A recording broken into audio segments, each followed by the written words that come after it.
গাজীপুর সদর উপজেলা বিএনপির সিনিয়র যুগ্ম সাধারণ সম্পাদকের বিরুদ্ধে মিথ্যা বানোয়াট সংবাদ প্রকাশের প্রতিবাদে সংবাদ সম্মেলন অনুষ্ঠিত হয়েছে। বৃহস্পতিবার বেলা ১২টায় সদর উপজেলার হোতাপাড়ায় এ সংবাদ সম্মেলন অনুষ্ঠিত হয়। সংবাদ সম্মেলনে লিখিত বক্তব্য পাঠ করেন মিথ্যা সংবাদের শিকার সদর উপজেলা বিএনপির সিনিয়র যুগ্ম সাধারণ সম্পাদক আলহাজ আবু বক্কর সিদ্দিক। এ সময় লিখিত বক্তব্যে তিনি জানান, আওয়ামী লীগের দালাল সাংবাদিক বানোয়াট ও সম্পূর্ণ উদ্দেশ্য প্রণোদিতভাবে একটি জাতীয় দৈনিকে তার নাম জড়িয়ে মিথ্যা সংবাদ প্রকাশ করেছে। তিনি এই মানহানিকর সংবাদের তীব্র নিন্দা ও প্রতিবাদ জানান। এ সময় জেলা বিএনপির কোষাধ্যক্ষ আলহাজ ইসলাম উদ্দিন সহ সদর উপজেলা ও জেলা বিএনপির নেতৃবৃন্দ ও স্থানীয় সাংবাদিকবৃন্দ উপস্থিত ছিলেন।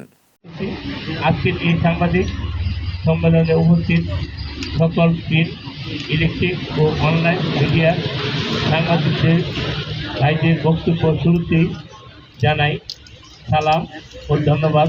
আসসালামু আলাইকুম ওয়া রাহমাতুল্লাহি ওয়া বারাকাতুহু।